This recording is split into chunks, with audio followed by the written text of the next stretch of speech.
Good day, lovelies, and welcome to my channel once again. This video is going to be telling you things you can do to reduce your blood pressure naturally and significantly at home. So please keep watching. If you want to get other health tips on my channel, please do well to click the subscribe button down below.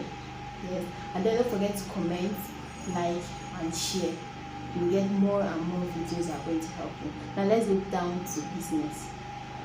For us to reduce our blood pressure, the blood pressure must have probably spiked. Now, what is blood pressure? Blood pressure is the force of blood on the arteries of our body. Arteries are blood vessels that pump blood to different parts of our bodies. Now, normal or average blood pressure for an average human being is 120/80 milliliter of mercury. To have high blood pressure, it must be above 140/90. Yes, 140/90 and above.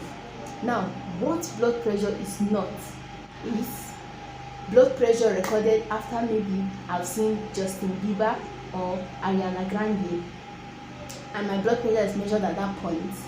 Any result that is gotten at that point above 140/90 milliliter mercury is definitely not hypertension. But hypertension is then recording a blood pressure of above 140/90 milliliter mercury for 2 consecutive days. Note, 2 consecutive days. Today, tomorrow, the blood pressure is high above 140 milliliter mercury, then it's hypertension. Now, what are the things we're supposed to do to reduce our high blood pressure naturally and significantly? 1. Weight. You need to lose pounds and watch your waistline. You need to really lose weight because it's known that an increase in pounds or weight will definitely increase the blood pressure, and vice versa, a decrease in weight is going to decrease our blood pressure. So we need to watch our weight. Now, what are the things we're supposed to do to keep our weight on the low level? It brings us to our second point, which is to exercise regularly. It's important for those people that have been diagnosed with high blood pressure or hypertension to constantly exercise at least 30 minutes a day. Why? Because it's going to help keep the blood pressure at a safe level. Those who are in the position of elevated high blood pressure, that is one above 120/80 to below 140/90, they are not yet called severe high blood pressure. Yes, those ones need to really keep on exercising to keep it at that point. There's another thing that can help to reduce your weight, which brings us to our third point, that is eat healthy diet. Eat foods that are low in fat, low in carbs, less sugar. Eat more of fruits and veggies. In fact, there's called a DASH program. This is like a diet approaching that supports high blood pressure. So you need to follow this diet. It gives a list of diets that you are going to use that is going to reduce your blood pressure significantly. There are some tips that can help you to keep a healthy diet. What are they? 1, you need to keep a food diary. A food diary is going to help you because when you record a food that you know is going to increase your weight, which will subsequently increase your blood pressure, it will touch your conscience and then you have to change. Next, you need to reduce the sodium in your food. That is, boost your potassium level. Boosting your potassium level is going to naturally lessen the effects of sodium in your body. The next, you need to shop wisely. What do I mean? When you go to the shop, you need to read the labels at the back of the processed food you're buying to make sure that you're not buying what is going to be dangerous for health. The fourth thing you need to do is to reduce sodium in your food preparation. When you're preparing your food, avoid putting salt. It has been noticed that just a level spoon of salt contains 2,500 milligrams of sodium, which is not good for your health. Naturally, natural foods contain less sodium. So avoid taking processed food that has a lot of sodium in it. Next, you need to ease into it. You need to take it step by step. You cannot just stop taking salt totally at once. You're going to crash. Let me put it that way, you're going to crash. Yes. So what you need to do is take it gently, reduce the amount of salt you use. With then your palate is going to adjust to the change in food you get. So just what you just need to do. Now the next thing you need to do is to quit smoking. Actually, it's noticed that smoking, it immediately increases your blood pressure temporarily, but some will say it's just temporary, so why should I stop smoking? Well, if you're a chronic smoker, it means you smoke always. There's a probability that your blood pressure is going to be high always, because you smoke always. What else do you want to see? You smoke always. So we need to avoid or quit smoking. Yes, it even have effects on the arteries in your body. It causes inflammation, it makes the artery strong, and thereby increases the blood pressure. So if you quit smoking, it's going to help your blood pressure significantly.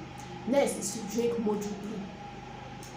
Drink or alcohol is actually advantageous and disadvantageous, yes, but drinking moderately is going to help your blood pressure. At least 1 drink a day for a woman, and then 2 drinks a day at most though for men. Yes, taking more than that is going to make it, especially for those that have been diagnosed with high blood pressure and have been given the drugs they are going to take, it's going to make it difficult for them, for the drugs to work in their body. So it's just like they're just wasting their time. Yes, they're wasting their time.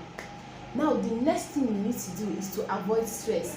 Actually, it's been noticed that stress is among the first things that causes high blood pressure. Now, what you need to do is to find out what causes your stress, whether work, family, finances, illness. After pinpointing what causes your stress, the next thing you need to do is to find ways to avoid those stressors. That's what causes your stress. Good. Now, there are some tips for you to be able to cope with stress. One, you need to know that there are some things that are out of your control.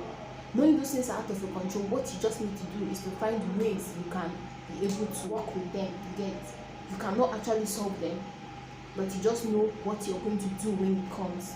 Learn to say no. Learn to say no to what you don't want.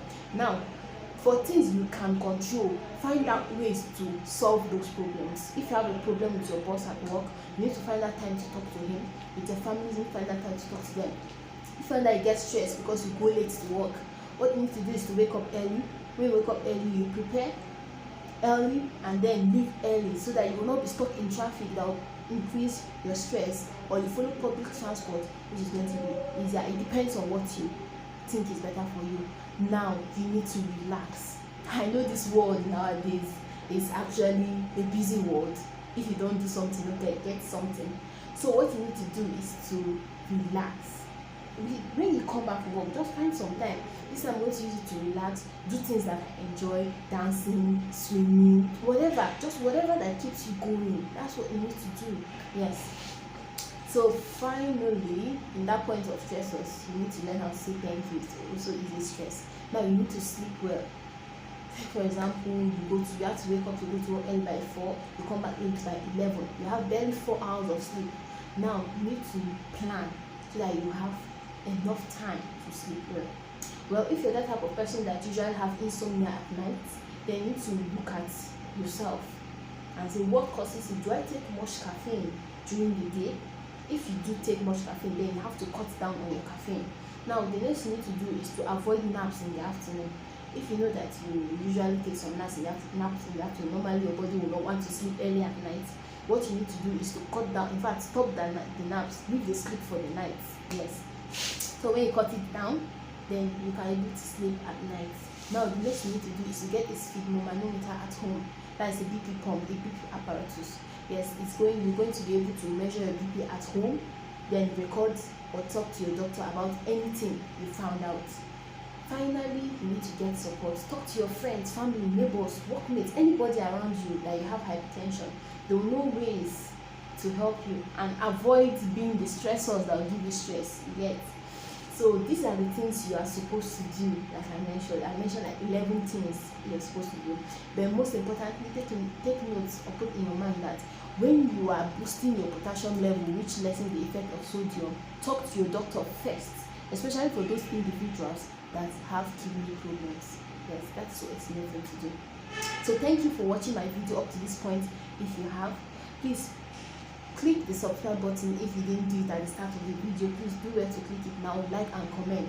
In my next video, I'm going to do a very interesting topic, but in case you guys want any topic of your choice, you can leave it down in the comments box. I'll see it and I'll see what to say about it. Thank you for watching my video up to this point. I love you all. Have a nice day.